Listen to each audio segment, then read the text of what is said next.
ধন্যবাদ ষ্টুডেণ্ট। আজি ক্লাছত তোমালোকক শিকাম কেনেকৈ এটা ডমেষ্টিক বাজেট কেলকুলেশ্যন আমি ল'ব পাৰোঁ। যেনেকুৱা ডমেষ্টিক বাজেট কেলকুলেশ্যন মানে হ'ল যেনেকুৱা আমাৰ ঘৰ আছে, ঘৰত কিমানখিনি খৰচ হয় আৰু কিমান ইনকাম হয়, সেইটো আমি কেনেকৈ এক্সেল শ্বীটত আমি হিচাপখিনি ৰাখিব পাৰোঁ সেইটো আমি দেখাম। তো প্ৰথমতে এটা টেবিল বনাব লাগিব। টেবিলটোত আমি লিখিম মান, অৰ্থাৎ 12 মাহৰ হিচাপ আমি ইয়াতে ৰাখিম। তাৰপিছত দিম আমি টেবিলটোত house rent, electricity bill, phone bill, fooding, others. তাৰপিছত আহিল টোটাল এক্সপেণ্ডিচাৰ, মানে যিমানখিনি আমাৰ খৰচ হ'ল এই খৰচখিনি আমি ইয়াতে টোটালটো হিচাপ কৰিব লাগিব এটা এটাকৈ। তাৰপিছত আহিল ইনকাম। যদি আমি ধৰোঁ যে আমাৰ মান্থলি ইনকাম 25,000 হয়, তেতিয়াহ'লে আমাৰ কেছ ইন হেণ্ড কিমান থাকিব। যদি এইখিনি খৰচ হয়, হাউচ ৰেণ্টত ইমানখিনি খৰচ হ'ল, ইলেক্ট্ৰিচিটি বিলত ইমান খৰচ হ'ল, ফোন বিলত ইমান খৰচ হ'ল, ফুডিং আৰু আদাৰ্ছত ইমান খৰচ হ'ল, তো টোটাল এক্সপেণ্ডিচাৰ হ'ব আমাৰ এই টোটালখিনি হিচাপ কৰি ইয়াতে ওলাব লাগিব। লগত আমি ইয়াতে আমাৰ যিটো ইনকাম হয় ইনকামটো ইয়াতে ৰাখিম।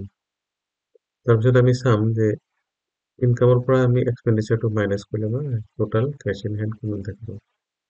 তাৰপিছত আমি তলত আৰু এটা বস্তু চাম, আমি টোটাল কৰিম যে প্ৰত্যেক মাহত আমাৰ ইয়াৰলি হাউচ ৰেণ্ট কিমান গ'ল, ইলেক্ট্ৰিচিটি বিল কিমান গ'ল, ফোনৰ বিল কিমান গ'ল, ফুডিংছৰ কিমান গ'ল, আদাৰ্ছত কিমান গ'ল।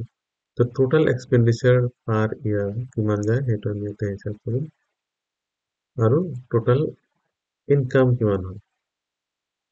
তো এইটো হিচাপ কৰিবৰ কাৰণে প্ৰথমতে আমি ইয়াতে টোটাল এক্সপেণ্ডিচাৰটো ওলাবৰ কাৰণে আমি কি কৰিব লাগিব, প্ৰথমতে আমি ইয়াতে ইকুৱেল চাইন দিব লাগিব। ইকুৱেল চাইন দি আমি চাম, ইয়াৰ আগত আমি এক্সপ্লেইন কৰিছোঁ অলৰেডি, চাম ফাংচন আমি দিব লাগিব। চাম ফাংচনটো দিয়াৰ পিছত আমি এটা ব্ৰেকেট অপেন কৰিম। অপেন কৰাৰ পিছত ইয়াতে লিখা আছে নাম্বাৰ 1, নাম্বাৰ 2 ডট ডট দিয়া আছে, মানে যিমান কেইটা নাম্বাৰ আছে সেইকেইটা নাম্বাৰ আমি চিলেক্ট কৰিব লাগিব, মানে কোন কেইটা নাম্বাৰৰ যোগফল আমাক লাগে।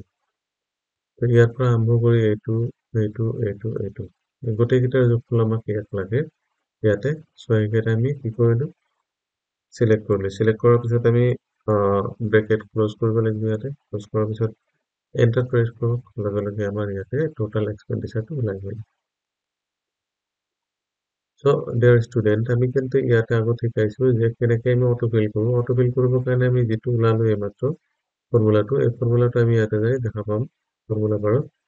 আৰু লগত এই চেলটো যে আছে, এই চেলটো আমি এনেকৈ চিলেক্ট কৰিম। চিলেক্ট কৰাৰ পিছত ইয়াতে এটা ডট আছে, এই ডটত মাউচৰ কাৰ্চৰটো ইয়াতে লৈ গ'লে এটা প্লাছ চাইন আহিব। মাউচ লেফ্ট ক্লিক প্ৰেছ কৰি যেতিয়া আমি এইটো তলফালে টানি দিম, তেতিয়া এইটো অটোফিল হৈ যাব, অট'মেটিকেলি ফিল হৈ গ'ল।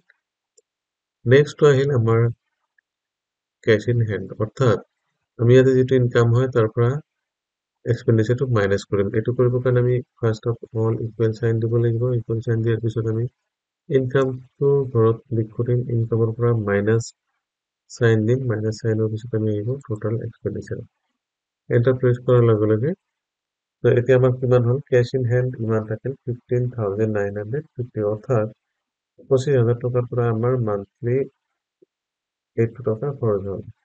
তো টোটাল কেছ ইন হেণ্ড আমাৰ হাতত কিমান থাকিব, এইখিনি পইচা থাকিব। এনেকৈ আমি অটোফিল কৰি দিলোঁ, এইটো ইয়াতে অট'মেটিকেলি হৈ গ'ল। নেক্সট আমাৰ অপশ্যনটো আহিল টোটেল, অৰ্থাৎ টোটেল উলিয়াবৰ কাৰণে আমি চেম ফৰ্মুলা আমি ইয়াতে ইউজ কৰিম। ইকুৱেল টু দিম, চাম ফাংচন দিয়াৰ পিছত আমি অপেন ব্ৰেকেট লগাম। তাৰপিছত ইয়াতে আমি গোটেইকেইটা চিলেক্ট কৰিলোঁ, চিলেক্ট কৰি ব্ৰেকেটটো ক্ল'জ কৰি এণ্টাৰ প্ৰেছ কৰিম, গোটেইকেইটা হৈ গ'ল। এইটো কিন্তু আমি এনেকৈ অটোফিল কৰি এনেকৈ যদি ইফালে দিওঁ ৰাইট চাইডে অটোমেটিকেলি ফিল হৈ যাব। এই হৈ গ'ল আমাৰ ডমেষ্টিক বাজেট কেলকুলেশ্যনৰ হিচাপখিনি আমি আৰামছে ইয়াতো উলিয়াই ল'ব পাৰিলোঁ।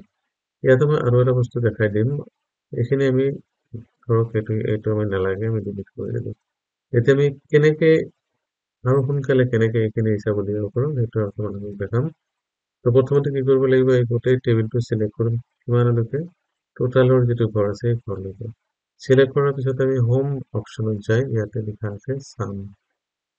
চাম ফাংচনত ইয়াত দিয়াৰ লগে লগে ইয়াতে চাম অপশ্যন আছে, চামত ক্লিক কৰাৰ লগে লগে অট'মেটিকেলি চাম হৈ গ'ল। এইটো আৰু আমি সোনকালে কৰিব পৰা এটা চিষ্টেম। তো এনেকৈ আমি এই ডমেষ্টিক বাজেট কেলকুলেশ্যন হিচাপ কৰিব পাৰি। তোমালোকৰ ক্ষেত্ৰত যদি বেলেগ বেলেগ আৰু ইয়াতে টেবিল আহে, টেবিলবিলাক বনাই আমি চেম ফৰ্মুলাত আমি এইখিনি হিচাপ কৰিব লাগিব। চ' আজিৰ ভিডিঅ'খনত আমি দেখালোঁ কেনেকৈ ডমেষ্টিক বাজেট কেলকুলেশ্যন কৰে। So have a nice day. Next class, ako log pang.